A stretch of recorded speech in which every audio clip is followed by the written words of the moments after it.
Bismillahirrahmanirrahim. Assalamualaikum warahmatullahi wabarakatuh. Waalaikumsalam warahmatullahi wabarakatuh. Kami ucapkan selamat malam, selamat bergabung dalam acara Bincang-Bincang COVID-19 tahun tanggal 13 Februari tahun 2021. Marilah kita panjatkan puji dan syukur kehadirat Allah Subhanahu wa Ta'ala yang telah memberikan kita kesehatan dan juga kesempatan untuk dapat mengikuti acara Bincang-Bincang COVID-19 ini. Yang terhormat Bapak Dr. Azaki SPPD Finasim, KSM Penyakit Dalam RSUP Dr. Suraji Tirtonegoro Klaten, pakar COVID nasional sebagai pembicara. Yang saya hormati Bapak Dr. Rizky Ananta Putra dari Klinik Utama PT Semen Indonesia sebagai moderator. Serta para hadirin yang berbahagia. Perkenalkan, saya Juwita Linggarani dari Dinas Perpustakaan dan Kearsipan Kota Tanjung Pinang yang akan memandu acara yang luar biasa ini sampai selesai nanti. Untuk itu, rekan-rekan, mari kita sebut saja. Ini dia moderator kita, Dr. Rizky Ananta Putra. Baik, terima kasih Bu Cita. Assalamualaikum warahmatullahi wabarakatuh. Perkenalkan, nama saya Dr. Rizky Ananta Putra yang sekarang bekerja di Klinik Utama PT Semen Indonesia. Hari ini saya akan mewawancarai atau kita lebih tepatnya berbincang-bincang seputar COVID-19 yang saat ini telah menjadi wabah atau pandemi skala global. Narasumber kita pada hari ini adalah seorang pakar COVID-19 nasional, yaitu Dr. Azaki, spesial penyakit dalam Finasim dari RSUP Suraji Klaten. Assalamualaikum Dr. Zaki. Waalaikumsalam warahmatullahi wabarakatuh. Baik, tanpa berlama-lama supaya kita juga tidak kehabisan waktu, kita mulai aja bincang-bincangnya Dr. Zaki, bagaimana? Iya, boleh. Mengingat situasi sekarang ini sedang pandemi ya, sudah hampir 1 tahun lebih, ada banyak masyarakat mungkin bertanya, sebenarnya COVID-19 itu penyakit seperti apa, dokter, sehingga kok menjadi pandemi hingga skala internasional atau global seperti ini? Ya, terima kasih. Jadi kalau kita bicara COVID-19 ya memang ini adalah penyakit baru ya, Dr. Rizky ya. Jadi kenapa dinamakan COVID-19 itu adalah singkatan daripada coronavirus disease ya. 19 itu adalah tahun 2019. Jadi mungkin semua tahu ya. Jadi ini munculnya akhir 2019 itu di Wuhan, Cina ya. Jadi awalnya itu dikatakan di pasar hewan ya. Jadi di Wuhan itu ada pasar hewan dan dari sana dikatakan virus ini berasal. Jadi virusnya dinamakan SARS-CoV-2 ya. Jadi SARS-CoV-2 ini adalah penyebab dari COVID-19. Awalnya menular dari hewan ke manusia. Ya, jadi dikatakan dari kelelawar ya, kemudian juga nanti ada intermediate host ya, jadi ada hewan itu dikatakan kemungkinan terenggiling ya, kemudian menular ke manusia, kemudian dari manusia ke manusia, jadi awalnya dari hewan ke manusia, kemudian dari manusia ke manusia. Kemudian kenapa ini menjadi pandemi? Karena penularannya sangat mudah. Jadi virus ini dia menular lewat droplet ya. Jadi droplet itu adalah partikel-partikel kecil itu keluar dari percikan batu atau bersin. Jadi dari penderita, kemudian batu atau bersin, kemudian mengenai orang yang sehat. Dan orang yang sehat ini kemudian menjadi tertular dan juga positif COVID. ya. Kemudian juga bisa tertular lewat sentuhan ya. Itulah kenapa sekarang kalau kita salaman itu biasanya jarak jauh ya. Kalau dulu salam tempel ya. Kalau sekarang dari jarak jauh, kemudian juga bisa dari benda-benda mati. Jadi kalau virus ini menyembur ya dari batu atau bersin, kemudian misalnya mengenai meja atau misalnya mengenai benda-benda mati, kemudian terpegang oleh orang, kemudian orang tersebut lupa cuci tangan atau telat cuci tangan, dah kepegang wajah misalnya seperti itu, ini bisa masuk ya karena port of entry atau tempat masuknya itu biasanya dari mulut ya kira-kira seperti itu. Atau misalnya lewat hidung juga bisa ya. Jadi memang virus ini gampang sekali menular, intinya seperti itu. Kemudian dia juga sebenarnya gampang ya kita mencegahnya. Jadi seperti cuci tangan dan sebagainya. Tapi karena faktor kebersihan, kemudian juga gaya hidup, misalnya sering kumpul-kumpul atau sering keluar rumah, ini yang menyebabkan penularannya cepat sekali. Kira-kira demikian, Dokter Rizky, singkatnya. Baik, terima kasih atas penjelasannya Dokter Zaki. Nah, masih seputar penularan penyakit, tentunya ketika seseorang terkena atau kontak dengan sumber penyakitnya, maka biasanya akan menimbulkan gejala-gejala tertentu. Nah, sebetulnya apa saja dokter yang gejala yang akan timbul ketika seseorang terjangkit virus COVID-19 ini? Ya, terima kasih Dokter Rizky. Jadi mungkin saya mau menerangkan dulu ya. Jadi sebenarnya corona ini banyak ya. Jadi ini merupakan jenis yang ketujuh ya. Jadi yang sebelumnya yang booming kita ketahui ada virus SARS-CoV ya. Itu penyebabnya adalah yang waktu itu menyebabkan SARS ya di Hong Kong itu tahun 2002 sampai 2003 ya. Kemudian juga ada yang MERS ya tahun 2012 itu di Arab Saudi ya. Jadi yang SARS-CoV-2 ini yang ketiga yang booming ya, kira-kira seperti itu. Bedanya kalau yang dulu itu intermediate hostnya ya, SARS-CoV itu yang hewannya katakan adalah musang, kemudian yang MERS itu hewannya adalah onta. Cuman memang ini sama-sama ketiganya ini di saluran pernafasan ya. Yang SARS-CoV dengan SARS-CoV-2 ini itu dia menyerang yang dinamakan reseptor S2. Ya, jadi tubuh kita itu mempunyai banyak reseptor S2. Reseptor S2 tidak cuma di saluran pernafasan ya, tapi juga di organ-organ lain, misalnya di jantung, di ginjal ya, saluran cerna. Itulah kenapa sebenarnya gejalanya bermacam-macam ya Mas Rizky ya. Jadi tidak cuma di saluran nafas seperti batuk, kemudian sesak nafas, tapi juga bisa muncul gejala-gejala lain. Kalau misalnya mengenai saluran cerna, itu tentu saja gejalanya berhubungan misalnya dengan lambung, kondisi mual, muntah ya, atau misalnya diare ya.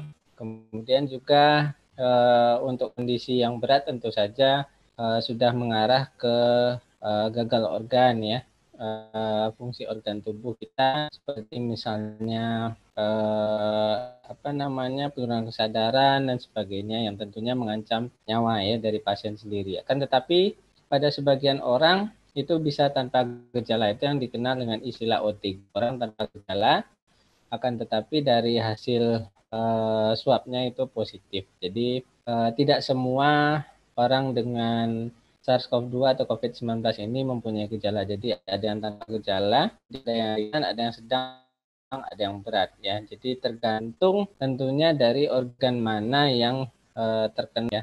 Tapi memang mayoritas reseptor S2 itu ada di saluran nafas. Sehingga gejala-gejala seperti sesak, batuk, dan sebagainya itu biasanya dominan pada penderita COVID-19 ini. Ya, jelas. Ya, oke. Baik, kita kembali lagi ke bincang-bincang selanjutnya. Eh, mengingat ada banyaknya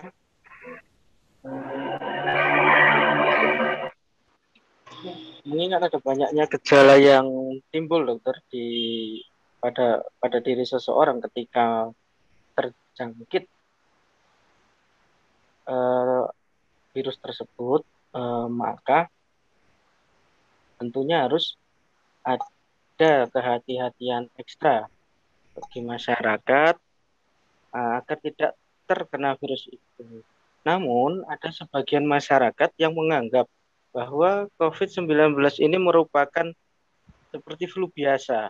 Nah, bedanya apa, dokter?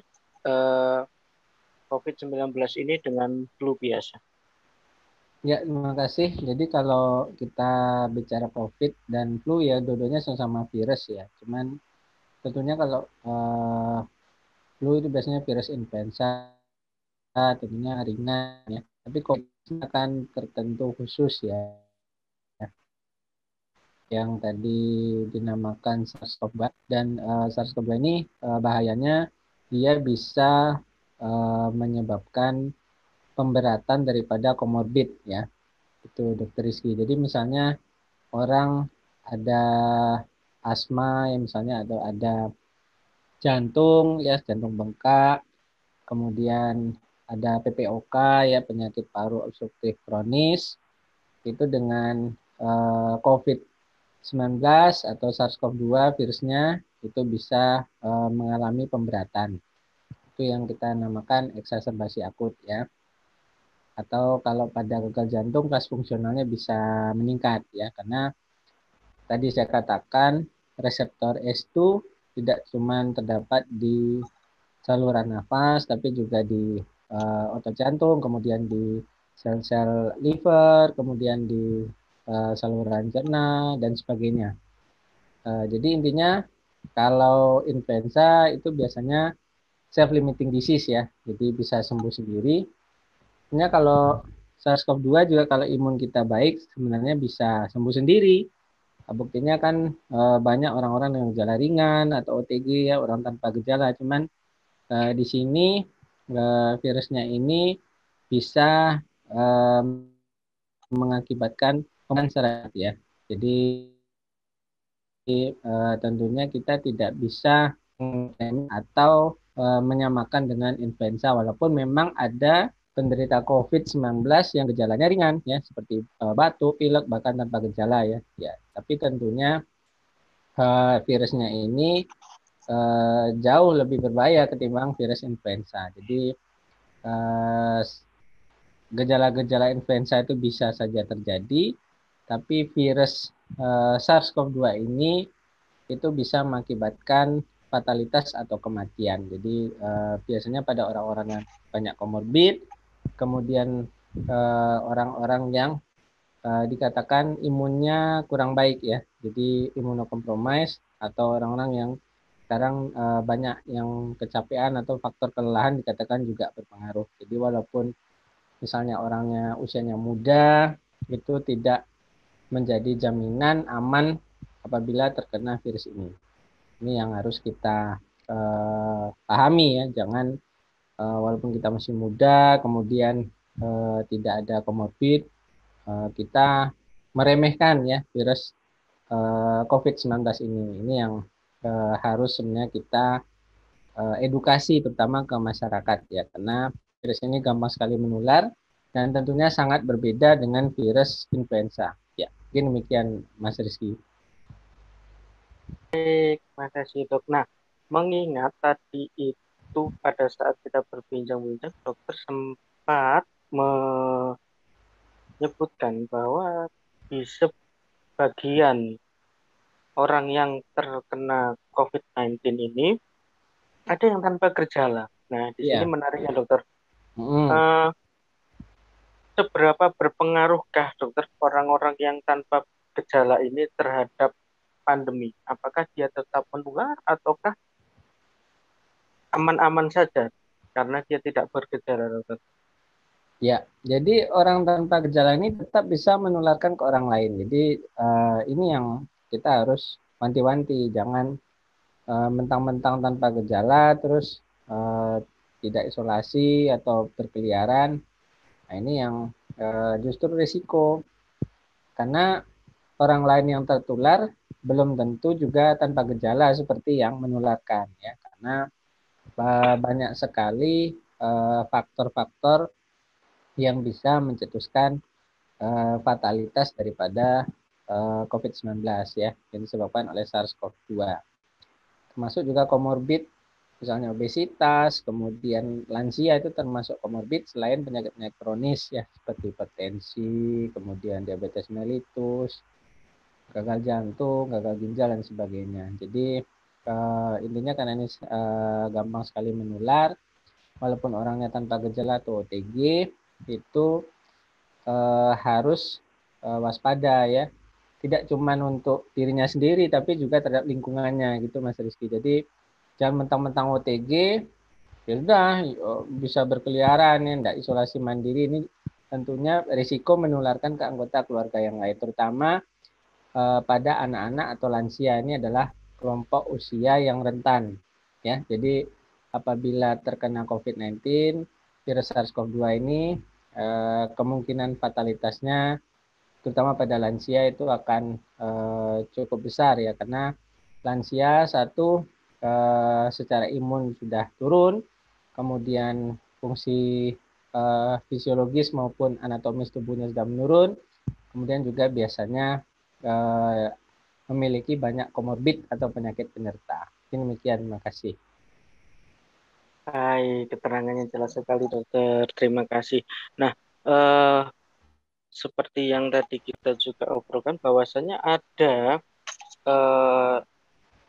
orang tanpa gejala tapi ternyata bisa menular dan kemudian bisa mengenai masyarakat dengan faktor resiko, yaitu seperti Ya, obesitas, penyakit jantung dan kawan-kawan itu, gitu dokter. yeah. Namun bisa juga pada orang-orang yang terlalu percaya diri, seperti itu, tidak mau menerapkan protokol dan kawan juga bisa terkena. Nah, mungkin dokter Zaki punya sedikit tips atau kiat-kiat nih supaya apa sih yang harus dilakukan agar seseorang itu tidak terkena COVID-19 ini? Ya, terima kasih. Jadi kalau tips ya sekarang udah tahu ya semua 5M itu ya. Jadi intinya membatasi mobilisasi, kemudian menjauhi kerumunan ya, pakai masker, jaga jarak, mencuci tangan ya. Kalau dulu ada 3M, sekarang udah 5M ya. Jadi perkembangan dari 3M ya. Jadi intinya adalah pola hidup bersih dan sehat sebenarnya ya, Dokter Rizky. Jadi kita menjaga higienitas daripada diri kita sendiri. Jadi di tangan ya, kemudian jarang mengucek-ucek wajah, sering mandi ya, ganti baju dan sebagainya, karena ini berkaitan dengan kebersihan. Kemudian kita jangan tadi ya terlalu pede ya, terlalu pede, latah, menganggap remeh, cuek ya, jadi akibatnya malah membahayakan lingkungan sekitar ya. Jadi kalau biasanya sering kumpul-kumpul ya sama tetangga ya, sama keluarga, keluar-keluar ya sekarang dibatasi karena virus ini dia gampang menular seiring dengan mobilisasi. Jadi kalau kenapa kita ada PSBB dan sebagainya, karena virus ini ikut dengan manusia yang berpindah. Jadi kira-kira seperti itu. Jadi mobilisasi manusia ini akan menyebabkan juga mobilisasi daripada virus SARS-CoV-2. Saya kira ini tips-tipsnya ya, bagaimana supaya kita tidak gampang tertular dan menularkan. Ya, demikian mungkin Dr. Rizky. Oke, baik dokter. Oke. Sedikit saya ingin bertanya dokter, nggih. Ya. Pada orang-orang komorbid atau yang memiliki suatu faktor resiko ini, apakah virusnya yang menyebabkan faktor komorbidnya itu menjadi lebih parah, atau justru karena komorbidnya yang menjadikan virus itu mudah masuk. Nah, ini agak sedikit terkait dengan beberapa informasi-informasi dan omongan orang sebagian masyarakat di luar sana, bahwasanya yang sakit ini hanya yang memiliki komorbid saja, yang lain kan aman, berarti tidak apa-apa karena tidak punya komorbid. Nah, ini bagaimana dokter? Ya, terima kasih. Kalau masalah strain dan mutasi memang masih menjadi perdebatan ya. Beberapa pakar mengatakan mutasi atau strain itu cuman menyebabkan virus ini lebih menular ya, tapi kemampuannya untuk menyebabkan fatalitas dikatakan hampir sama ya dengan yang sebelumnya, sebelum terjadi mutasi ya. Jadi ini seperti itu, tapi secara patogenesis virus ini menyebabkan pemberatan daripada komorbid. Jadi kalau seorang sudah ada komorbid hipertensi, jantung, paru, ginjal dan sebagainya, terutama apabila tidak terkontrol, ini sangat bisa menyebabkan pemberatan. Jadi berisiko terhadap orang tersebut ya. Ini yang kita harus waspada. Jadi intinya virus ini menyebabkan pemberatan daripada komorbid ya. Jadi bukan berarti virus ini hanya berbahaya kepada orang yang komorbid ya. Karena sebenarnya faktor-faktor fatalitas tidak cuma komorbid, tadi saya katakan ada imunitas yang rendah, kemudian faktor kelelahan dan sebagainya, dan juga strain atau mutasi daripada virus yang masih menjadi kontroversi. Kan tapi ya tadi ya, kita tidak boleh meremehkan virus ini karena virus ini gampang menular dan sampai sekarang sudah makin banyak korban jiwa. Jadi tidak ada komorbid, kita harus waspada. Intinya demikian. Terima kasih. Terima kasih dokter. Sebelum jeda sejenak, ada satu lagi dokter yang menjadi mungkin pertanyaan banyak masyarakat ya. Karena di media sosial banyak sekali yang menyatakan bahwa COVID-19 ini kan belum ada antivirusnya yang spesifik bisa membunuh virus tersebut. Nah, tapi kenapa banyak yang sembuh sendiri tanpa diobati, kata mereka.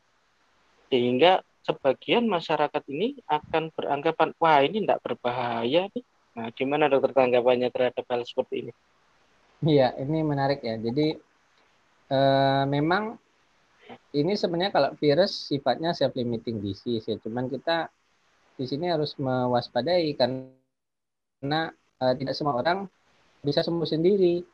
Apalagi kalau sudah ada gejala ringan sampai berat ya, itu sudah membutuhkan obat-obatan ya. Dan pengalaman dari saya sendiri, teman saya itu masih muda, tidak ada komorbid, ya, dokter spesialis juga, itu akhirnya meninggal ya karena COVID-19 ya. Jadi pemburukannya ini begitu cepat. Mungkin udah pernah mendengar istilah happy hipoksia, jadi tiba-tiba saturasi oksigen itu turun dengan cepat, kemudian pasien menjadi sesek, akhirnya tidak tertolong. Jadi sebenarnya virus ini begitu cepat ya pemburukannya. Jadi tidak bisa kita menyimpulkan oh iya dia sembuh sendiri. Itu tergantung individunya, tergantung gejalanya. Dan juga kita harus waspada reinfeksi. Jadi walaupun setelah orang sembuh itu masih bisa terkena lagi. Ya, intinya seperti itu. Kali tadi bahasannya tentang ada yang disebut sebagai happy hypoxia. Sebenarnya happy hypoxia sendiri ini apa dokter? Mungkin beberapa masyarakat juga banyak mendengar happy hypoxia, tapi mungkin belum betul-betul mengerti apa sebenarnya happy hypoxia. Nah, kan mumpung di sini ada jenengan sebagai pakar, bagaimana dokter? Mungkin bisa menjelaskan lebih detail lagi tentang happy hypoxia ini. Ya, makasih. Jadi happy hypoxia ini sebenarnya adalah penurunan ya daripada saturasi O2 atau oksigen. Cuman di sini tubuh itu gagal mengenali penurunan daripada saturasi ini sampai saturasi atau kadar oksigen ini benar-benar turun. Jadi SARS-CoV-2 ini dikatakan virus yang sangat pintar ya. Jadi dia bisa dikatakan bisa menyerang sampai neurotransmitter di otak sehingga saraf pusat itu gagal mengenali penurunan kadar oksigen. Jadi sampai di bawah 80%, kemudian baru tubuh itu tiba-tiba itu bisa merasakan ya. Jadi responnya telat ya. Jadi kira-kira demikian sehingga ketika saturasi kadar oksigen itu sudah turun sekali baru seseorang itu merasakan sesak. Tapi itu sudah terlambat karena begitu saturasi atau kadar oksigen itu turun tentunya oksigenasi ke organ tubuh termasuk ke otak itu akan sudah turun drastis. Akibatnya tubuh gagal mengkompensasi, itu bisa mengakibatkan pemburukan yang cepat atau bisa sampai menyebabkan penurunan kesadaran dan sebagainya, bahkan bisa menyebabkan kematian. Jadi hipoksia ini adalah salah satu tanda dan gejala yang sering pada kondisi-kondisi yang berat pada COVID-19. Jadi intinya tubuh gagal mengenali penurunan daripada saturasi atau kadar oksigen yang terjadi di awal-awal. Ini karena virus ini menyerang sampai ke sistem atau susunan saraf pusat di otak. Ya, mungkin demikian jawabannya Mas Rizky. Oke, terima kasih dokter. Nah, ini ada mungkin ini juga menjawab pertanyaan sebagian orang ya.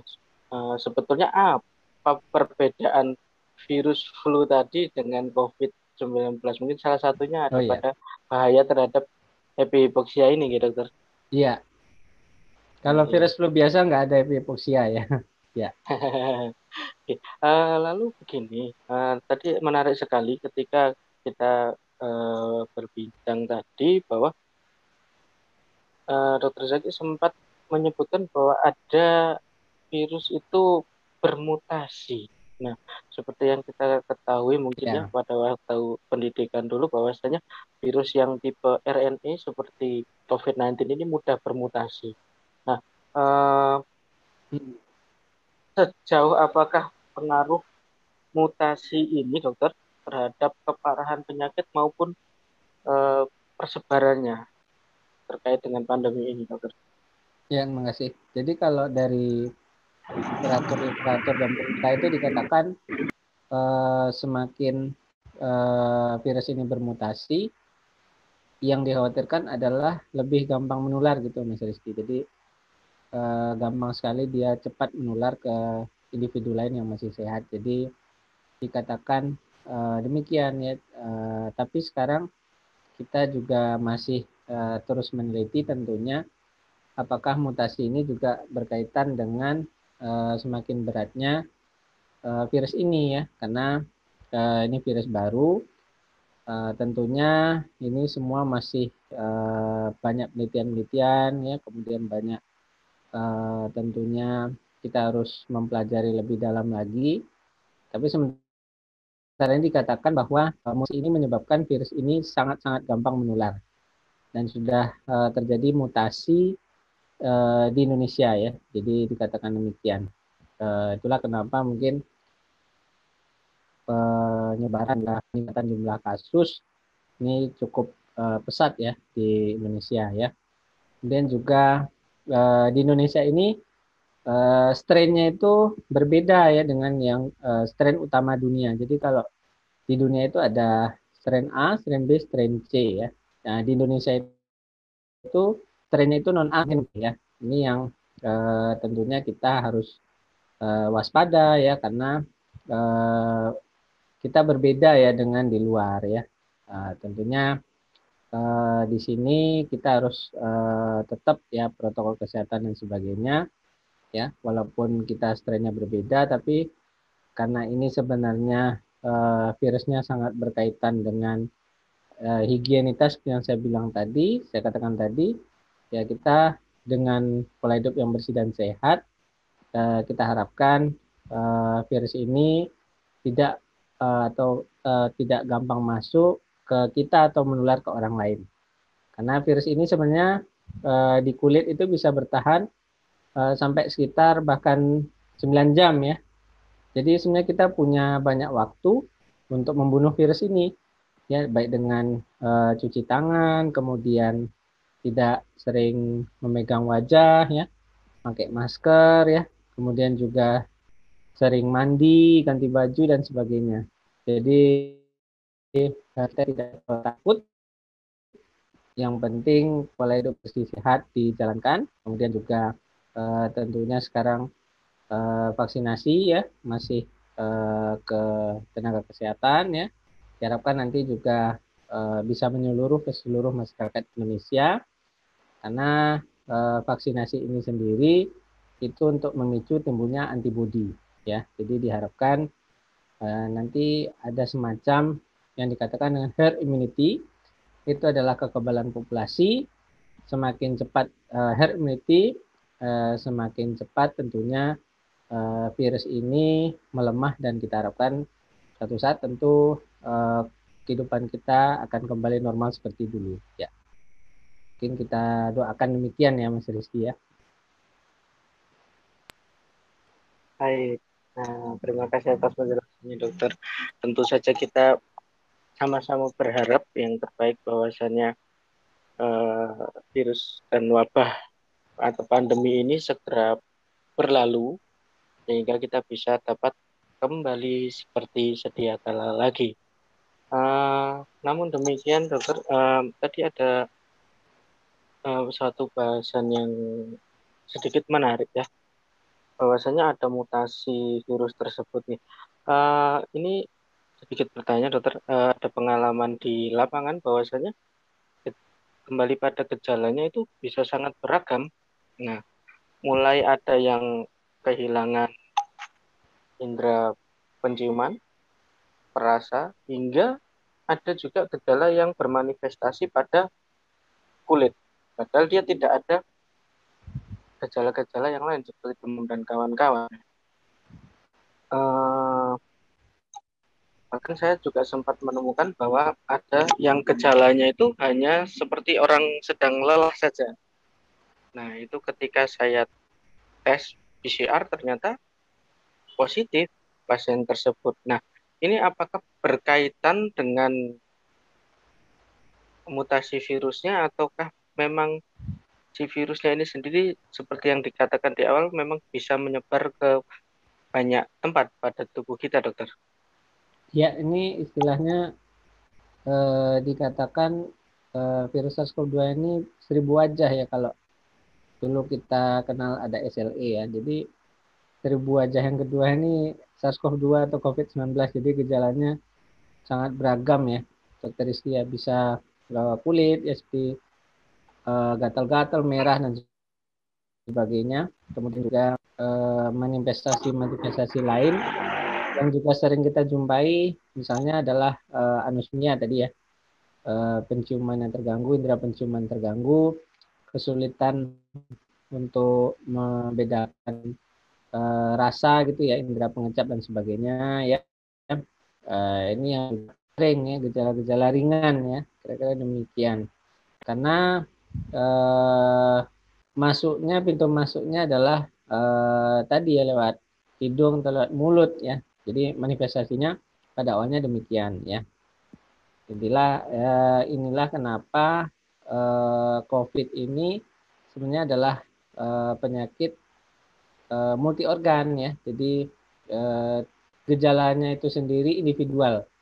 Jadi kalau di luar negeri dikatakan yang sering ada gejala-gejala di respiratory tract atau saluran pernafasan ya, seperti batuk ya, kemudian pilek.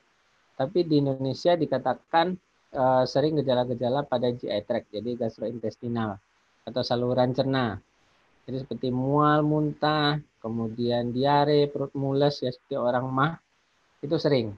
Ya, jadi tadi saya bahas virus ini dia menyerang reseptor S2. Jadi virus SARS-CoV-2 menyebabkan ekspresi daripada reseptor S2 ini meningkat ya. Jadi di berbagai organ tubuh itu ada reseptor S2. Jadi tergantung organ mana yang diserang ya. Jadi gejalanya tergantung organ mana yang diserang. Akan tapi apabila penyakitnya sudah berat, sudah sistemik, itu gejalanya bisa multi organ. Jadi sesak, mual muntah, batuk, ya, gatal dan sebagainya. Ini yang apabila sudah terjadi kondisi yang kita namakan sepsis, ya, kemudian bisa mengarah ke MODS, yaitu multiple organ dysfunction syndrome, atau kegagalan sistem organ tubuh untuk mengatasi virus ini. Tapi itu pada kondisi yang sudah sangat berat, jadi gejalanya macam-macam. Tapi kalau pada kondisi ringan, biasanya gejalanya terbatas pada satu sistem organ. Ya, jadi demikian Mas Rizky. Oke. Baik dokter, terima kasih atas keterangannya. Sebelum kita masuk membahas tentang vaksin sebagai satu bentuk pencegahan, gitu dokter, ini ada satu pertanyaan dokter dari live chat di YouTube kita. Iya, ini ada ipar saya sepertinya. Beliaunya bertanya, virus ini airborne enggak, dokter? Bisa nular lewat udara tidak, dokter? Mungkin ini Ya, juga banyak yang ditanyakan oleh masyarakat. ya, jadi virus ini kalau airborne TB beda ya. Airborne TB itu kan, TB kan bakteri, jadi dia itu lama di udara ya, muter-muter ya, kira-kira seperti itu. Tapi ini yang dikatakan airborne transmissionnya itu jaraknya cuma sekitar 1-2 meter. Jadi dia tidak seperti kuman atau bakteri TB yang tahan lama di udara, kemudian bisa mulai banyak orang. Ini cuma jarak meter. Kemudian dia juga tidak bisa terbang jauh. Jadi airborne transmissionnya masih berupa droplet, ya, percikan virus dari batu atau bersin. Jadi sebenarnya kita bisa gampang mencegah ya sebenarnya dengan menjaga jarak, pakai masker, pola hidup bersih sehat ya. Tapi yang juga penting tentunya adalah ventilasi ya. Jadi pertukaran udara itu penting. Jadi kita jangan sampai rumah atau lingkungan kerja kita benar-benar tertutup, karena nanti virusnya bisa beredar dalam ruangan tersebut. Tapi intinya airborne-nya di sini tidak sampai jarak sekian meter dan berputar-putar tahan lama di udara ya, seperti kuman TB ya, intinya seperti itu. Jadi kita tidak perlu terlalu khawatir. Yang penting kita bisa cegah dengan memakai masker dan pola hidup bersih sehat. Ini demikian Mas Rizky. Oke, nyambung sedikit dokter tentang yang airborne tadi sebelum kita rehat lagi sejenak. Terkadang ada kondisi-kondisi tertentu di mana masker itu agak tidak bisa dipakai, contoh pada saat makan dan sebagainya. Nah, ini kan tentunya akan berpengaruh juga pada kemungkinan seseorang terkena virus tersebut, karena tadi seperti disebutkan bahwasanya dia juga menyebar lewat droplet yang kecil-kecil walaupun tidak tahan selama seperti tuberkulosis ya. Sebetulnya ada kiat enggak dokter? Mungkin pengaturan jarak atau apa dokter, pada saat makan, pada saat di kantor, amannya itu seperti apa dokter? Ya, amannya kita biasakan makan juga jaga jarak ya. Kemudian juga jangan makan dengan banyak orang tentunya. Dan misalnya kalau kita makan itu posisinya biasakan zigzag ya, jangan langsung misalnya saya terus depan saya ada teman, ya itu gampang sekali menular ya kalau head to head seperti itu. Jadi kalau misalnya batuk bersin kan langsung ke orang yang di depannya. Jadi mensiasatinya adalah jangan terlalu banyak orang di meja makan, kemudian posisinya zigzag, jadi serong ya, kira-kira seperti itu. Jadi tidak langsung orang berada di depan orang tersebut. Ini salah satu tips ya. Jadi saya pernah bicara juga tentang klaster, termasuk klaster restoran. Jadi COVID ini memang gampang sekali menular, selain di kantor, kemudian juga di sarana transportasi, restoran dan sebagainya. Jadi kita harus mensiasati ya. Kira-kira demikian Mas Rizky. Baik, terima kasih dokter. Kita kembali lagi kepada bincang-bincang selanjutnya, nggih. Ya. Masuk kepada bahasan salah satu pencegahan lain selain protokol kesehatan, maka upaya yang dilakukan pemerintah untuk segera mengakhiri pandemi ini adalah dengan mengadakan program vaksinasi yang tujuan utamanya tadi seperti dokter sebutkan adalah membentuk kekebalan komunitas, yaitu herd immunity, tanpa orang itu sakit dulu. Iya. Nah, tentunya ini menjadi sedikit polemik di masyarakat ya dokter, tentang siapa yang bisa mendapatkan vaksin dan siapa yang tidak bisa menerima vaksinasi. Ada kriteria-kriteria tertentu kah dok untuk siapa saja yang bisa menerima, siapa saja yang tidak bisa? Karena setahu saya ada itu ya, apa rekomendasi dari Pak Dingge, siapa-siapa itu. Mungkin bisa dijelaskan dokter. Nah, ya, makasih. Jadi sebenarnya vaksinasi ini idealnya pada orang yang sehat ya, Mas Rizky ya. Jadi orang yang tidak terpapar atau belum terpapar COVID-19 ya.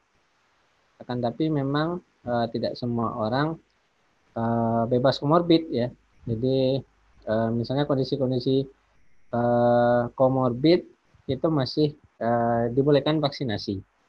Ya seperti itu. Jadi misal ya ada orang dengan diabetes, kemudian hipertensi terkontrol dengan obat ya tentu saja itu boleh divaksin. Termasuk misalnya juga penderita HIV ya dengan CD4 atau imun yang bagus itu juga layak untuk divaksin. Contohnya demikian.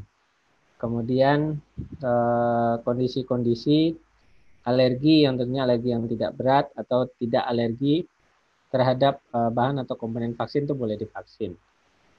Nah, karena seperti saya katakan tadi, vaksinasi ini penting ya. Jadi tujuan vaksinasi itu bisa terhadap individu itu sendiri maupun terhadap populasi ya. Kalau ke individu itu sendiri tujuannya adalah untuk proteksi.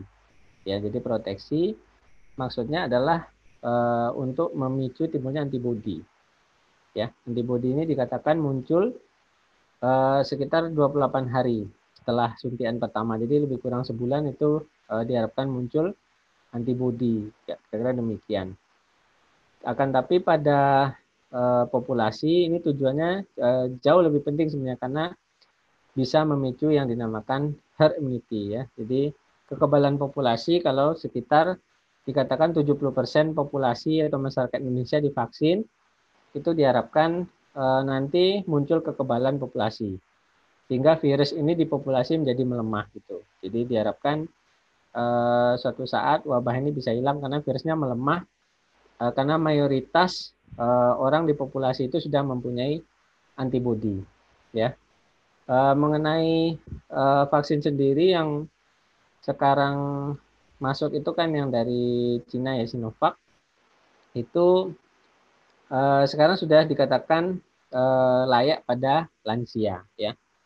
Jadi lansia dengan komorbid yang terkontrol ya itu bisa divaksin. Jadi intinya seperti itu. Lansia sehat dan komorbid terkontrol. Jadi kita sebenarnya tidak perlu terlalu cemas karena vaksin ini sendiri sudah di ACC oleh BPOM. Ya, jadi BPOM sendiri sudah melihat ya hasil daripada uji klinis vaksin ini. Ya, jadi uji klinis sudah dinyatakan aman, kemudian dia juga mempunyai efikasi, kemanjuran ya, efikasi itu kemanjuran sehingga layak edar ya. Kemudian juga dari testimoni atau laporan dari luar negeri, uji klinis di luar negeri juga dinilai oleh BPOM sehingga mengeluarkan ACC ya atau izin vaksin ini diberikan ya. Jadi awalnya ke Pak Presiden, kemudian ke tokoh-tokoh dan tentunya nakes ya, nakes tenaga kesehatan, karena para nakes ini yang menjadi lini depan dalam pengobatan COVID-19. Jadi setelah nakes nanti akan bertahap ya. Jadi masyarakat Indonesia yang lain ya. Ini diharapkan semuanya atau paling tidak 70% dari populasi kita nanti divaksin. Tujuannya adalah secara umum adalah untuk herd immunity. Tapi kalau untuk individu adalah satu memicu antibodi, dan apabila terkena COVID diharapkan bisa tanpa gejala atau gejalanya lebih ringan dibandingkan jika tidak divaksin. Mungkin demikian Mas Rizky. Baik, terima kasih dokter. Sedikit menyambung dengan diskusi yang tadi tentang vaksin ya dokter. Iya. Sebagian masyarakat kita ini ada yang cemas, ada yang takut karena vaksin ini adalah vaksin yang baru, vaksin yang dari penyakit yang baru dan penggunaannya pun adalah emergency use, dokter. Sehingga beberapa akan khawatir tentang efek samping dari vaksin ini sendiri. Nah, sebetulnya yang jangka pendeknya kan seperti KIPI dan itu kita sudah ketahui bersama. Nah, apakah ada jangka panjangnya dokter pada saat orang divaksin? Apakah ada efek sampingnya jangka panjangnya? Ini mengingat juga saya juga alhamdulillah sudah 2 kali vaksin dokter. Saya juga sama, ada komorbid. Saya ada komorbid asma ya. Jadi 2 kali vaksinasi sih alhamdulillah. Yang dosis kedua baru tadi pagi. Sampai hari ini, sampai ini tadi juga tidak ada gejala apa-apa yang saya alami gitu. Tapi mungkin masyarakat masih belum yakin sehingga tanya, kalau divaksin ada efek samping jangka panjangnya enggak? Ya, makasih. Jadi ini kan ya tadi dikatakan Mas Rizky ya, ini adalah vaksin darurat ya sebenarnya. Jadi lewat yang dinamakan EUA ya, Emergency Use Authorization. Jadi memang ACC untuk kondisi darurat karena ini pandemi ya. Jadi vaksin ini setelah melewati uji klinis fase 3 ya. Jadi ada fase 1, fase 2, fase 3. Yang harap kita ketahui sebenarnya kalau sudah melewati fase 1 sampai fase 3 itu sebenarnya sudah dinyatakan aman. Jadi kalau uji klinis itu ada sampai fase 4 ya. Jadi kalau sampai fase 3 itu sudah dijamin keamanannya dan efikasi atau kemanjurannya. Jadi sebenarnya kita tidak harus parno gitu, ketakutan berlebihan nanti jadi cacat dan sebagainya ya. Karena ini sudah dijamin keamanannya. Kemudian juga tentunya vaksin ini diberikan sesuai dengan indikasi. Jadi sebenarnya orang-orang yang untuk kondisi-kondisi yang tidak layak divaksin tentunya tidak divaksin, Mas Rizky. Jadi tidak semua orang divaksin. Jadi tentunya ada kriteria ya. Jadi misalnya kalau asma tidak terkontrol ya nggak divaksin ya, Dr. Rizky ya. Ya kalau jenengan asma tapi 2 tahun atau berapa itu masih layak vaksin. Jadi tidak semua orang divaksin. Nah, jadi ini yang harap menjadi perhatian dan tentunya yang divaksin ini adalah orang yang layak divaksin. Jadi orang yang layak divaksin itu ya melihat kondisi tubuhnya, kemudian masuk dalam kriteria inklusi uji klinis, dan tentunya orang-orang yang sebenarnya mayoritas lah orang-orang yang sehat dan komorbid terkontrol. Jadi tujuannya adalah supaya kita menjadi kebal ya kira-kira seperti itu. Jadi mungkin kalau ada persepsi demikian di masyarakat bisa dibantu diluruskan. Jangan terlalu paranoid ya. Kalau paranoid berlebihan ini juga tidak baik, nanti malah tidak divaksin terus kena COVID kenapa ini justru yang rugi masyarakat sendiri ya, karena tentunya vaksin ini sangat bermanfaat dalam hal mengatasi pandemi. Walaupun memang herd immunity tidak cuma muncul dari vaksin ya. Itu juga dari penyintas COVID, itu kekebalan alamiah namanya ya. Kemudian juga dari protokol kesehatan dan juga lingkungan yang tentunya kita ciptakan lingkungan yang tidak kondusif untuk virus. Jadi vaksin ini adalah salah satu bentuk ikhtiar ya. Dalam agama kita harus berikhtiar ya, tidak mau berdoa tok ya menunggu hasil, tidak bisa ya, kita harus berikhtiar. Apalagi ini pandeminya ini sudah menyebabkan berbagai masalah ekonomi di seluruh dunia. Jadi semakin kita cuek, semakin kita paranoid justru tidak baik karena kondisi ini bisa semakin lama. Mungkin demikian Mas Rizky. Ya. Ini ada pertanyaan satu lagi dokter. Ya, ini kebetulan pertanyaan dari istri saya dokter. Nah, mungkin iya. waktu saya jelaskan masih belum terlalu percaya. Mungkin harus pakarnya dokter yang menjelaskan. Ya, gimana? Jadi pertanyaan begini. Apakah setiap yang divaksin akan ada efek beda-beda untuk efek sampingnya? Karena ada temannya beliaunya yang ketika divaksin malah timbul demam. Nah, ini mungkin terkait dengan KIPI dokter. Mungkin bisa dijelaskan dokter. Ya, saya kebetulan ketua KIPI di Klaten ya. Tapi ahli vaksin bukan saya tentunya. Saya udah komunikasikan sama Prof. Zulis ya dari UGM. Itu beliau ahli sekali masalah ini. Jadi yang sering itu efek sampingnya itu ngantuk dan lemes, Mas. Jadi orang yang habis divaksin jadi gampang ngantuk, gampang lemes, itu bisa berhari-hari ya. Tapi yang sering juga kok teman saya juga katanya lapar, haus gitu ya. Tapi itu akut ya, jadi pada hari divaksin. Tapi kalau hari-hari berikutnya yang sering itu dikatakan gampang lemes, ngantuk ya. Tapi setelah saya diskusikan itu dikatakan aman ya. Jadi efek samping yang minor ya atau yang minimal sebenarnya ya. Cuman ada gejala-gejala lain. Ada yang melaporkan demam, kemudian sakit menelan dan sebagainya. Dan juga itu termasuk ke dalam efek samping yang sebenarnya efek samping ringan, jadi tidak usah khawatir ya.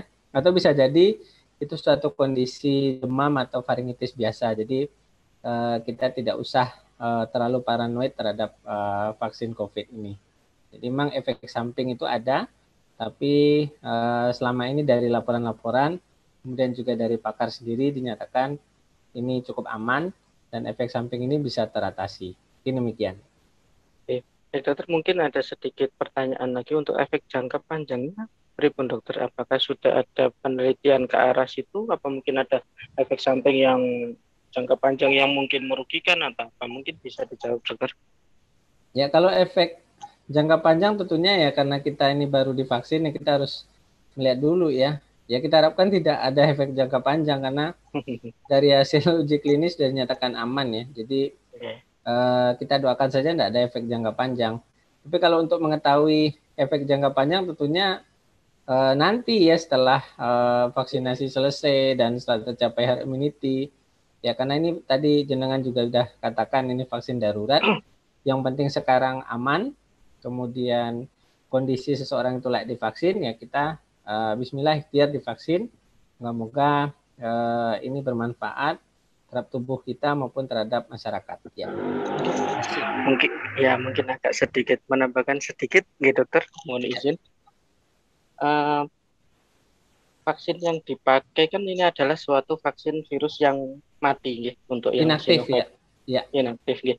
Metode ini kan tentunya sudah lama digunakan pada vaksin-vaksin yang lain dan memang terbukti untuk keamanannya. Gitu. Jadi ada sedikit cerita unik dokter. Ya.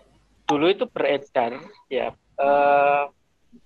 kabar bahwasanya vaksinasi itu nanti membuat orang bodoh, membuat orang jangka panjangnya jadi tertelmi. Ada yang bilang membuat orang jadi susah untuk reproduksinya terganggu, dalam artian berketurunan terganggu. Dan kemudian ada juga yang menyatakan bahwasannya untuk jangka panjangnya bisa merusak atau mencacatkan genetik seseorang. Nah, ini ada satu sejawat yang lucu, waktu dulu istrinya mau menikah divaksin tetanus ini dokter.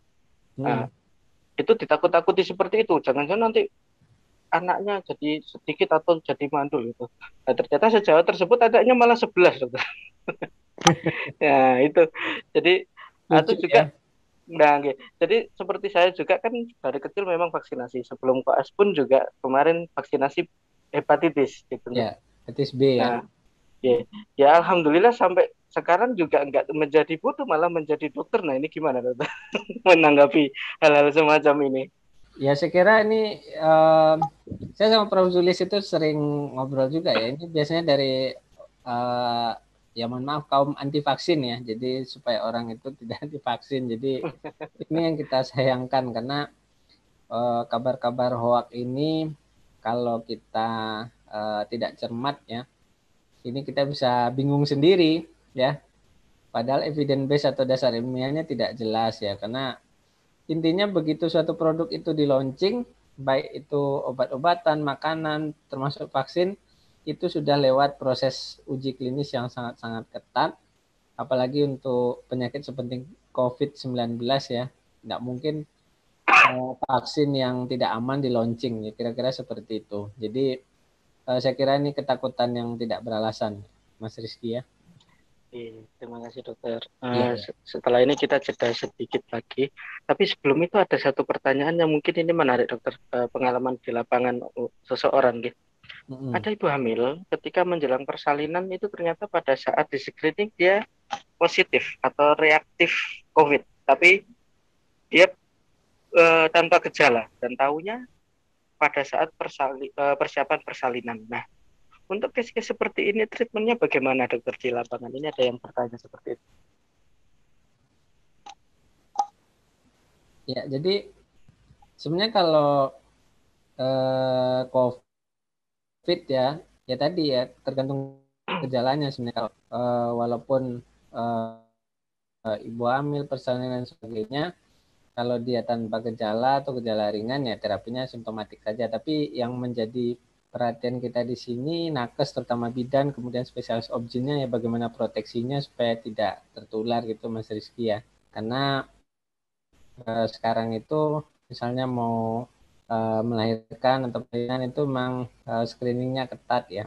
Jadi di swab PCR COVID atau enggak. Karena ini berkaitan sama proteksi nakesnya supaya nakesnya jangan ketularan ya. Tapi kalau terapi, kalau misalnya tanpa gejala atau gejala ringan biasanya ya terapinya simptomatik ya. Jadi bagi ibunya sendiri ini juga jangan terlalu khawatir ya. Kemudian juga ke janinnya sendiri, penelitian sendiri belum Baik, kita mulai lagi nih dokter. Nah, ya boleh. Nah, ini ada pertanyaan lagi rupanya. Sebelum kita masuk kepada bahasan tentang informasi-informasi di sana yang berkembang di masyarakat nih, ada pertanyaan untuk donor plasma dokter. Itu ketentuannya apa? Orang untuk bisa mendonorkan plasma dan menerima plasma itu. Oh ya. Jadi intinya kalau donor plasma atau plasma konvalesen itu biasanya dari penyintas ya. Jadi dengan gejala sedang sampai berat ya. Jadi dia sudah mempunyai antibodi.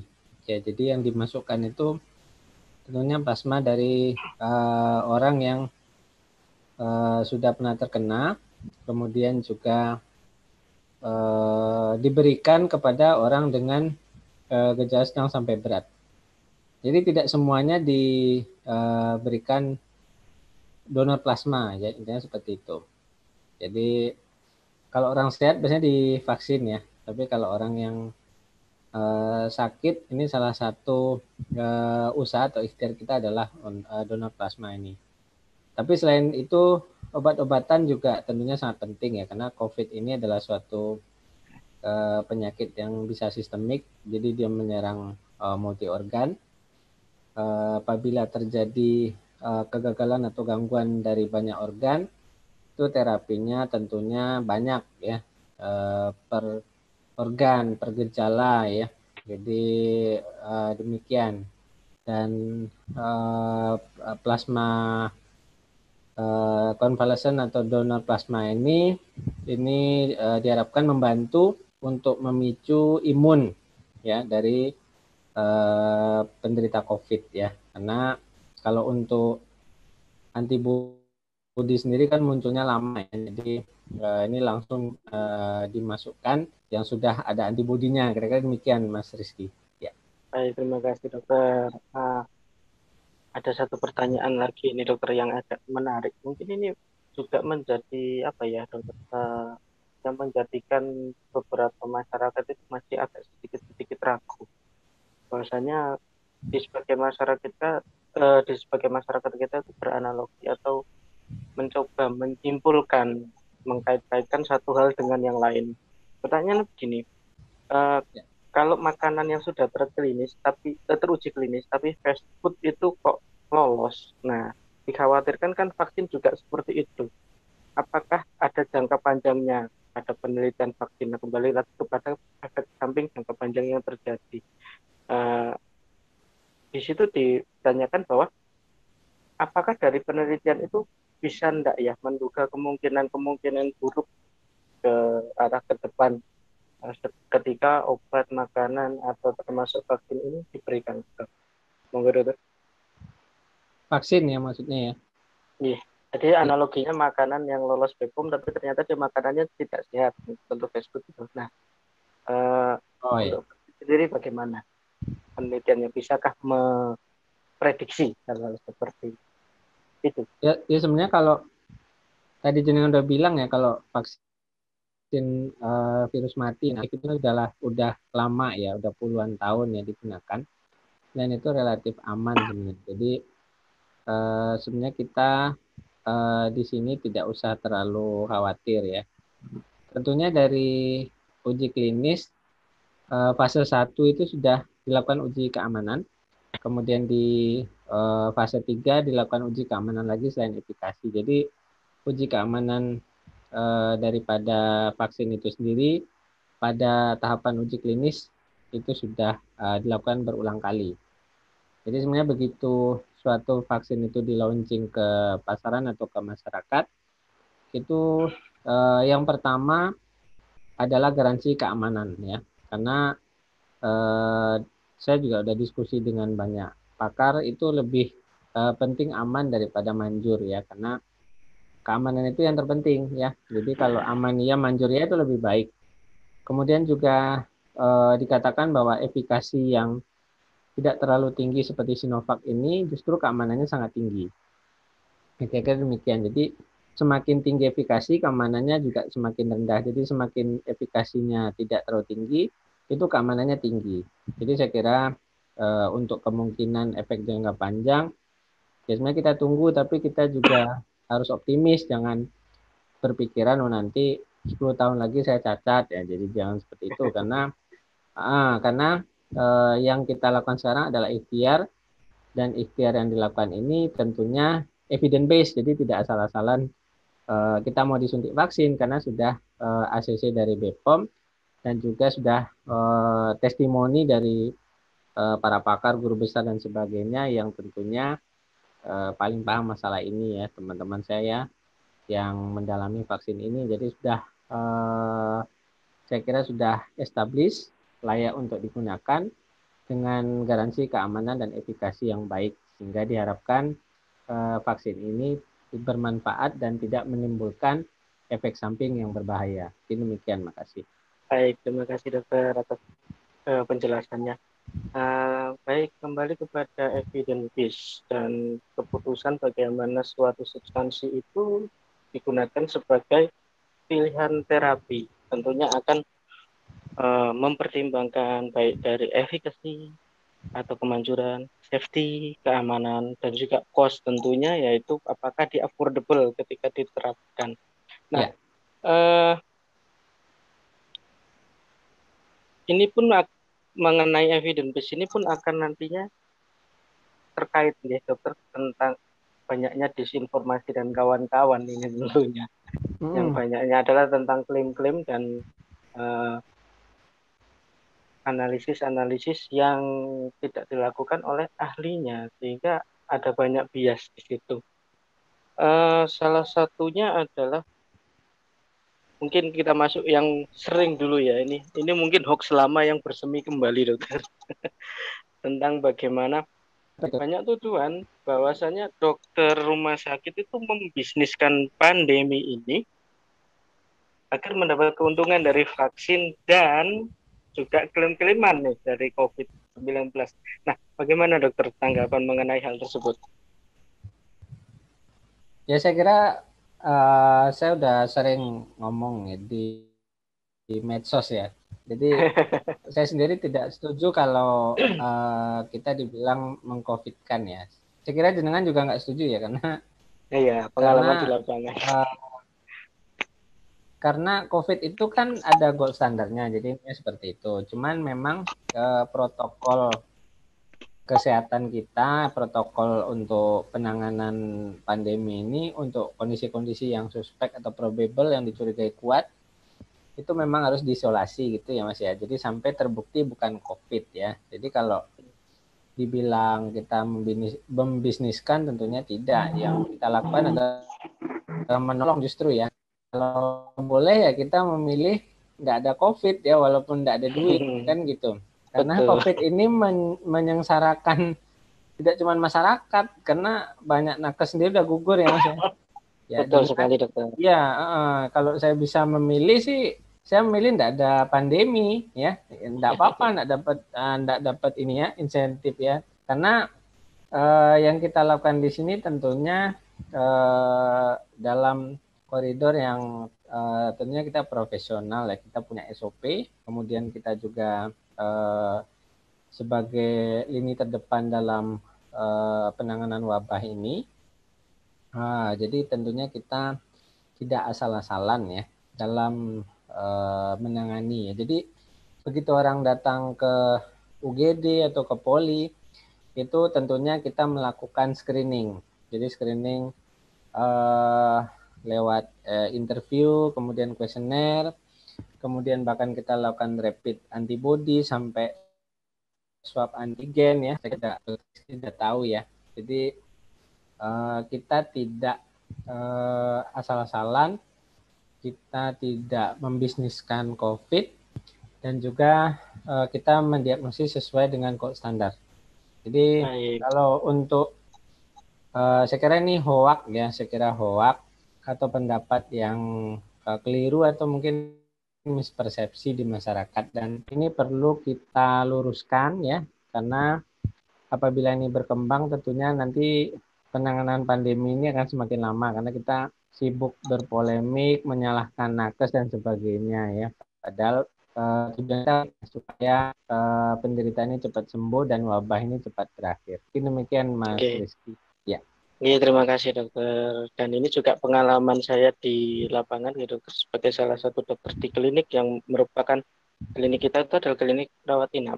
Beberapa pasien itu justru awalnya tidak bergejala, kemudian dalam beberapa hari baru bergejala. Pada saat satu kita cek rapid atau satu pemeriksaan tentu tidak terlihat, tapi dicek yang lain baru ketahuan. Nah, mungkin inilah dokter yang membuat masyarakat menjadi berasumsi. Padahal sebetulnya kita di lapangan berusaha bagaimana caranya supaya kita tes itu terbukti tidak sehingga aman. Kalau terbukti ya kan berarti ada satu treatment lanjutan terhadap penyakit tersebut. Nah, kira-kira mungkin yang mengacaukan adalah karena sifat si COVID ini sendiri adalah seperti punya 1001 wajah, seperti SLE yang tadi diterangkan oleh Dr. Zaki. Iya, saya menambahkan ya.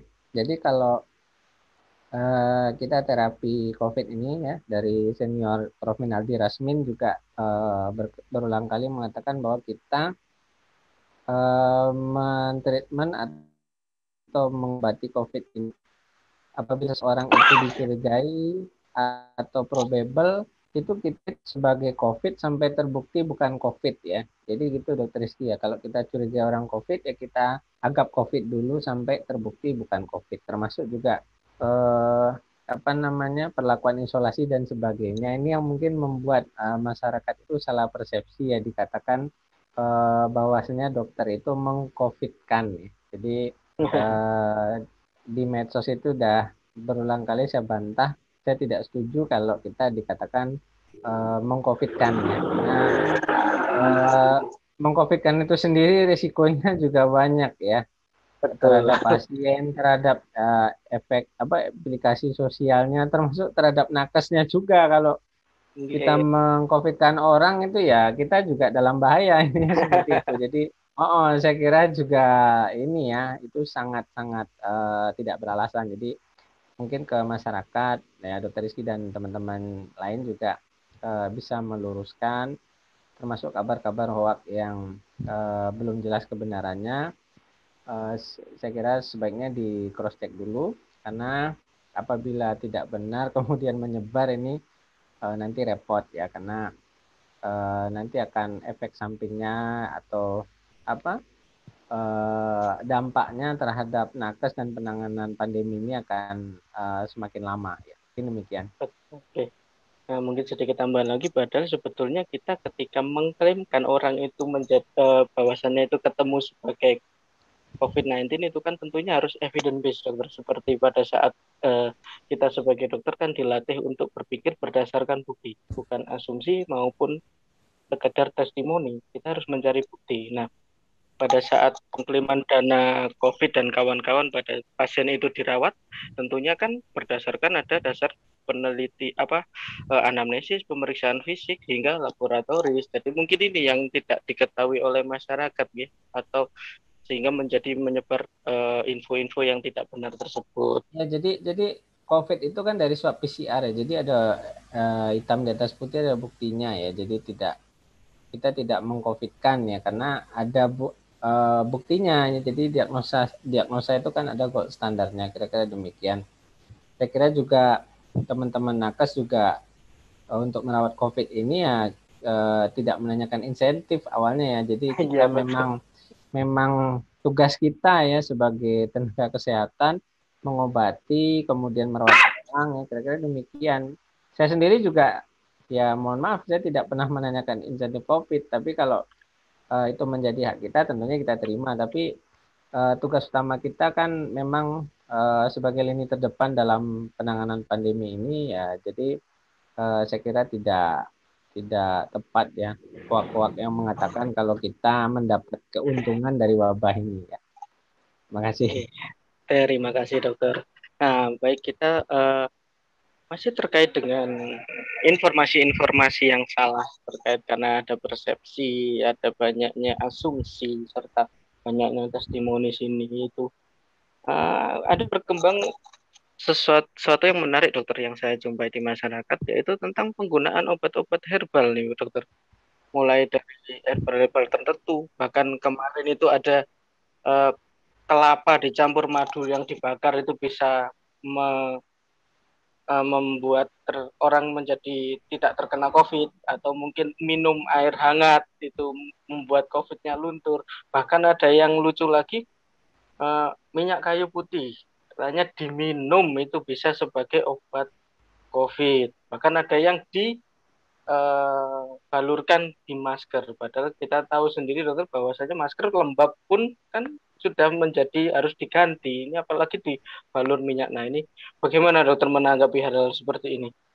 Ya, jadi memang untuk herbal ini untuk evidence base-nya saya kira belum banyak ya. Saya diskusi sama Prof. Duyati yang sudah established itu dari beliau memang kunir putih untuk comorbid COVID. Kemudian seperti ada dikatakan Sambiloto atau apa itu dari Prof. Sulis itu di Wisma Atlet itu dikatakan memang dia bisa memperpendek masa mondok ya atau length of stay pasien di Wisma Atlet. Jadi untuk herbal-herbal yang lain di luar yang dua itu, yang dari diskusi saya sama pakar-pakar wahid tanah air itu belum evidence base-nya kuat ya, termasuk tadi apalagi minyak kayu putih dan sebagainya. Ini tentunya yang saya khawatirkan justru iritasi daripada saluran cerna atau saluran nafas. Jadi kita harus hati-hati karena pendapat-pendapat yang tidak ada evidence base-nya ini justru malah membahayakan.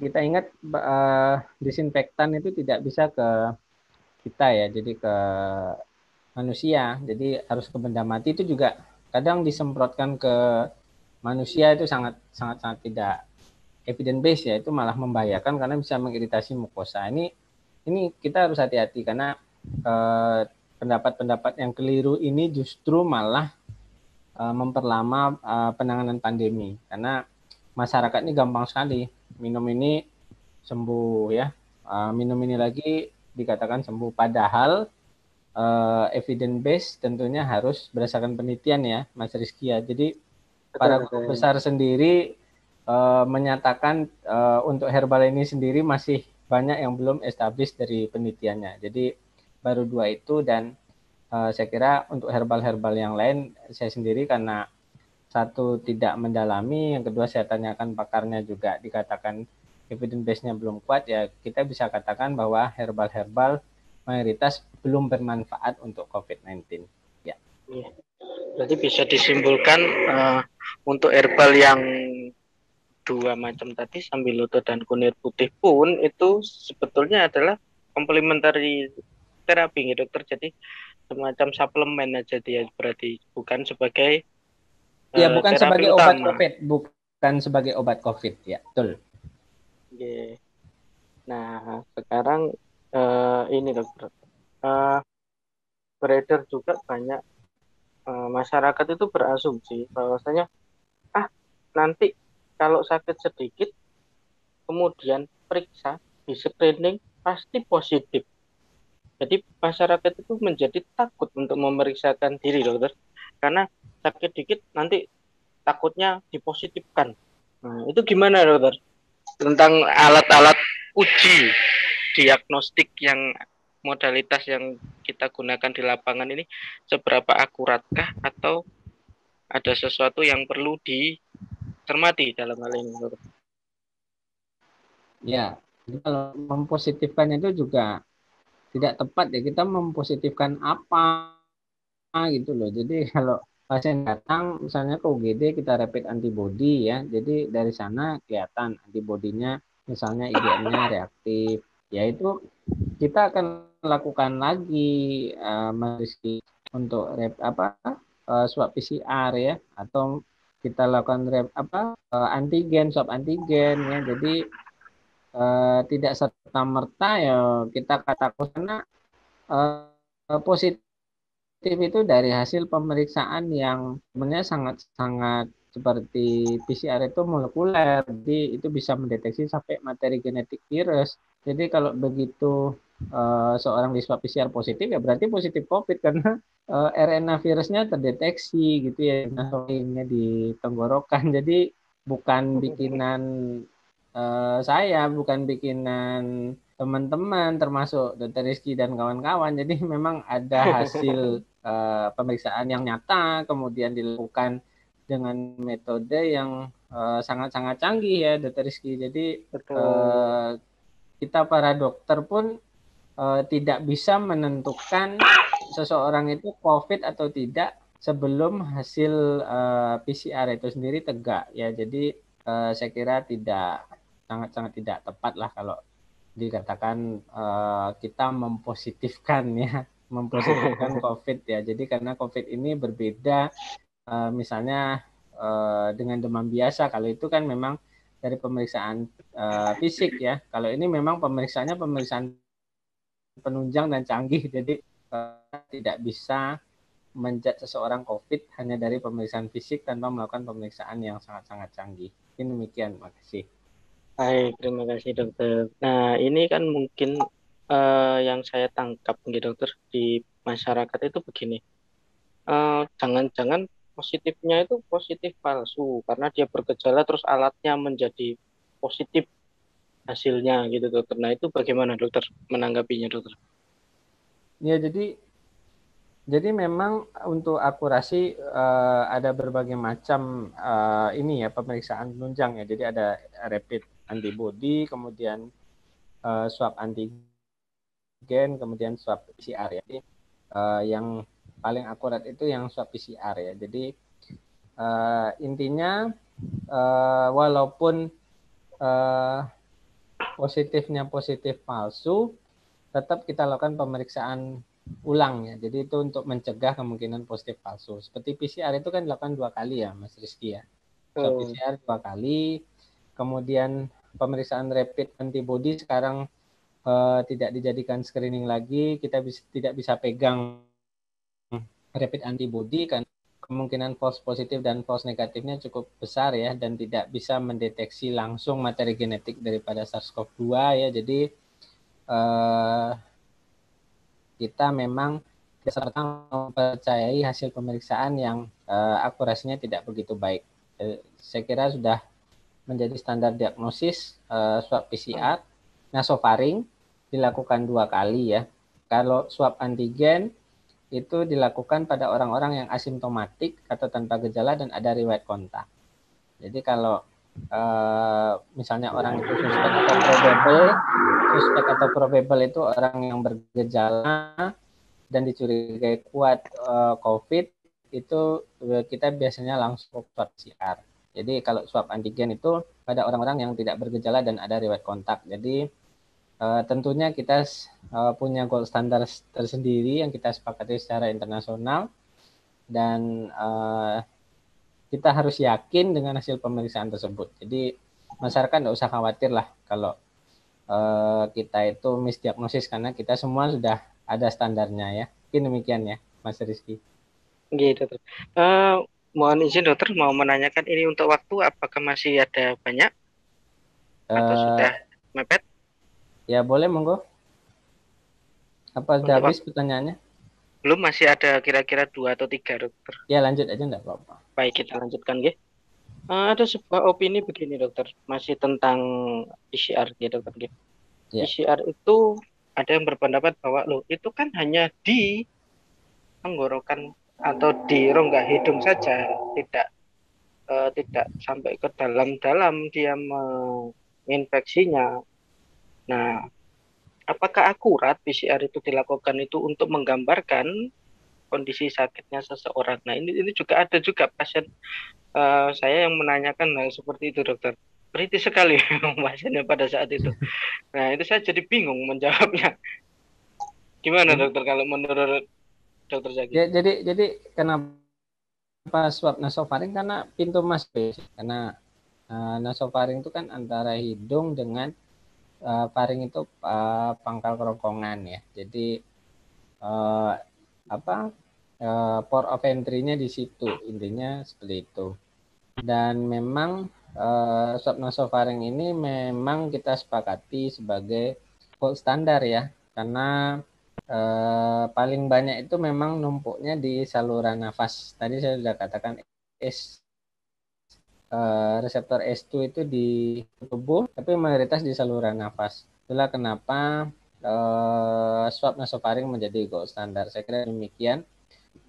Jadi tidak usah kita khawatir. Kalau di Cina sekarang ada swab anal, Mas, jadi dari bawah ya. Jadi karena dikatakan dia juga di feses ditemukan ya virus ini. Jadi ada swab anal ya. Jadi mungkin ini masih perlu penelitian lebih lanjut ya, karena port of entry tetap dari atas kan. Jadi swab ini kok standar ya. Tapi mungkin swab anal ini untuk menegaskan ya, bisa jadi karena ini bisa jadi ada false positifnya walaupun kecil ya, bisa dideteksi juga lewat anus ya. Jadi kira-kira demikian. Tapi intinya kok standar kita yang disepakati adalah swab nasofaring.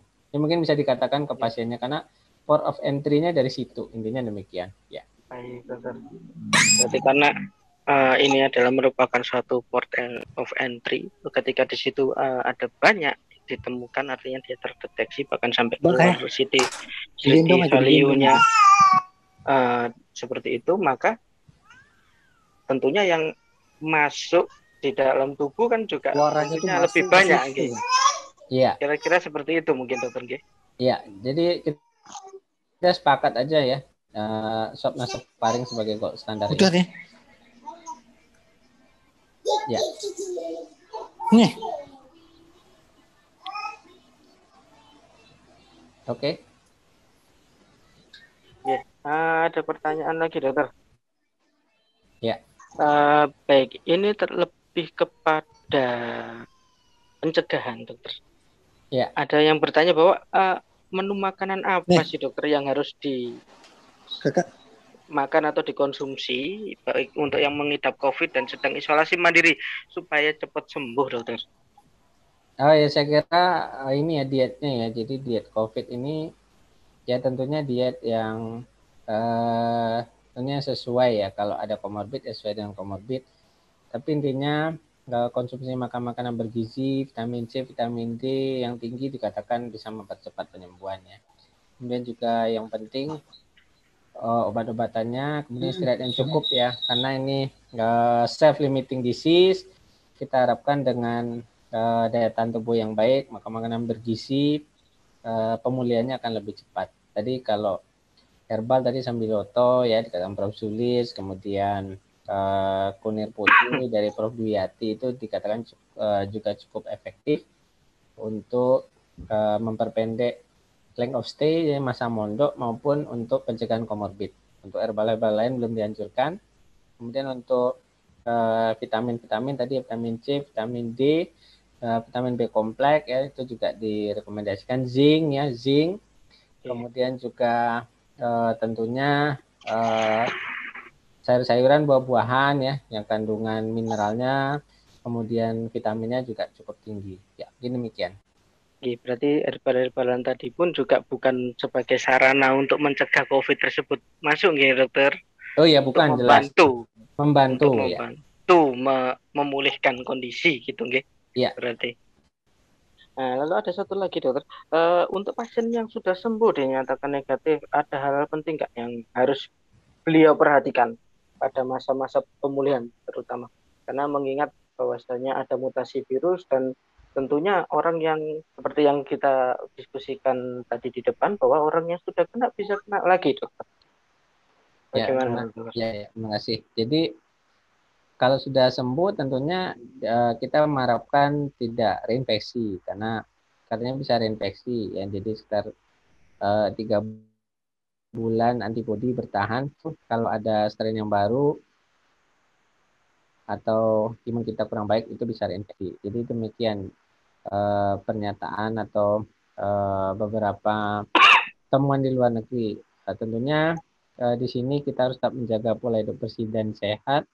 Kemudian bagaimana imunitas kita ya sehingga tidak gampang reinfeksi ya. Jadi kondisi tubuh tetap baik, kemudian juga dengan pola hidup yang bersih dan sehat, cuci tangan, kemudian pakai masker ya, jarang mengucek-ucek mata, megang wajah, sering mandi.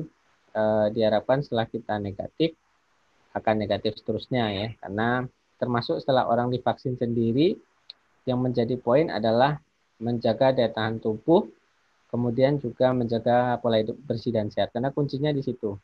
Jadi walaupun kita sudah punya antibodi, ingat antibodi cuman sementara ya. Jadi antibodi ini apabila muncul secara bersamaan 70% populasi diharapkan bisa memicu herd immunity. Tapi secara individu kita tetap harus menjaga daya tahan tubuh dan faktor higienitas pola hidup bersih dan sehat supaya tidak terjadi reinfeksi.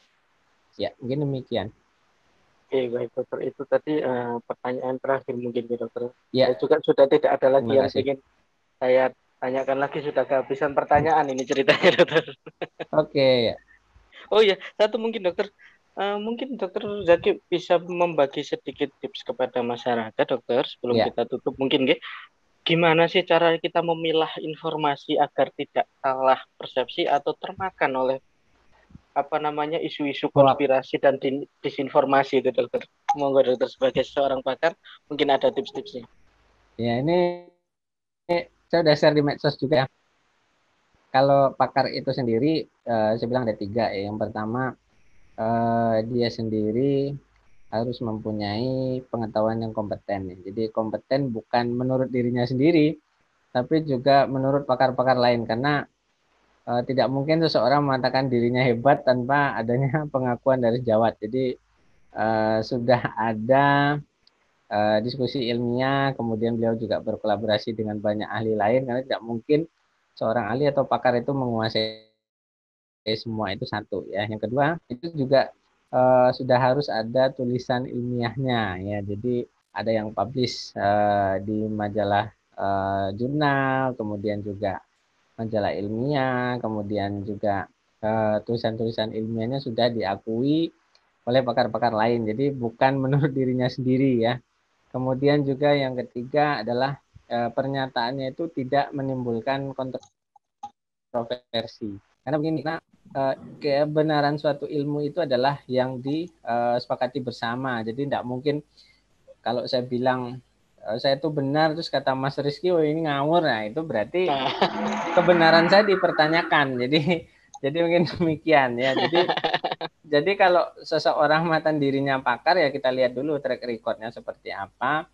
Nah, ini yang kita khawatirkan para influencer kalau misalnya dia sendiri pemahaman keilmuannya itu saya kira juga dipertanyakan, kemudian juga berbicara di luar bidangnya, kemudian juga latah menggiring opini, ini yang sangat kita sesalkan karena bisa menyebabkan pandemi ini semakin lama ya. Jadi saya kira Mas Rizky udah tahu lah sebenarnya pakar yang sebenarnya itu apa, atau pakar-pakaran saya tidak mengatakan siapa atau siapa. Jadi saya harap masyarakat hati-hati memilah informasi, kemudian juga kalau misalnya ada berita jangan langsung ditelan mentah-mentah, di cross check dulu, jangan-jangan berita hoax, atau jangan-jangan ini nun sewu pakarnya cari sensasi dan sebagainya, ya pengen banyak follower, pengen banyak intinya banyak yang like dan sebagainya, kayak seperti itu. Ini yang saya kira masyarakat sekarang harus kritis, karena sebenarnya dengan searching atau kita melihat kapabilitas seseorang dari ilmiah dan sebagainya, kita udah bisa menyimpulkan ini orang benar-benar pakar atau mungkin ini sebenarnya meragukan ya. Ini juga tugas Mas Rizky dan kawan-kawan di lapangan ini, jangan sampai nanti masyarakat malah ikut pendapat yang keliru dari orang-orang yang dianggapnya pakar, padahal sebenarnya dari kita pakar-pakar yang sebenarnya ini sangat-sangat diragukan dan menimbulkan kontroversi ya. Ya, makasih. Oke, dokter ada pertanyaan satu lagi dokter. Mungkin Ya. ini terkait dengan beberapa isu yang terjadi tentang vaksin lagi ya dokter ya. Ya boleh. Mungkin ini info yang ada di media sosial juga dokter. Nah ini mungkin sedikit unik.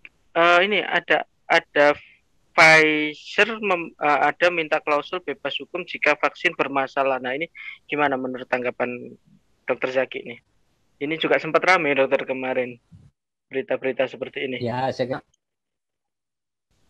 kira memang pertanggungjawaban vaksin ini kan harus ini ya, harus dijamin ya oleh negara sebenarnya, karena vaksin-vaksin yang masuk itu kan sebenarnya ada ACC ya, dari BPOM masing-masing negara. Jadi pertanggungjawabannya sebenarnya dari negara ya sebenarnya. Jadi masyarakat harusnya terlindungi ya keamanannya. Kemudian juga kalau misalnya ada sesuatu mungkin sebenarnya saya kira juga punya hak ya untuk mempertanyakan, minta informasi, jangan sampai kita tidak tahu barang yang disuntikan, karena ada inform consent, kemudian ada penjelasan, ada garansi keamanan dan sebagainya. Karena walaupun ini program nasional, tentunya harus benar-benar dijamin keamanannya dan sehingga nanti masyarakat yang divaksin itu tidak menjadi ragu-ragu, karena tujuannya vaksinasi ini kan untuk kepentingan semua, jadi harus benar-benar aman. Kemudian juga ada garansi tentunya dari BPOM dan juga dari pemerintah, sehingga masyarakat itu bersedia untuk diwajibkan divaksin. Mungkin demikian ya, Mas Rizky.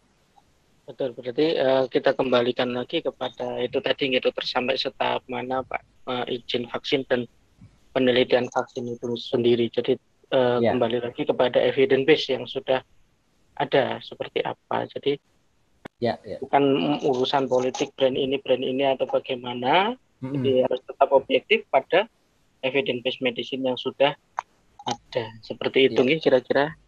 Ya, oke. Dokter, mungkin itu pertanyaan yang terakhir nih, karena sudah sepertinya larut malam. Dokter Zaki juga harus bertugas kembali mungkin mungkin tugasnya di bangsa COVID mungkin juga tentunya berat sekali ya. Mudah-mudahan Ya, kita sama-sama berdoa semoga pandemi ini cepat teratasi. Amin ya. Oke, kita mungkin kembali kepada host. Terima kasih. Demikian serangkaian acara bincang-bincang seputar COVID-19. Mudah-mudahan acara ini menambah wawasan bagi kita semua. Kami ucapkan terima kasih atas partisipasi Anda. Kami mohon maaf apabila ada hal-hal yang kurang berkenan. Saya Juwita Linggarani, pamit mohon diri. Assalamualaikum warahmatullahi wabarakatuh.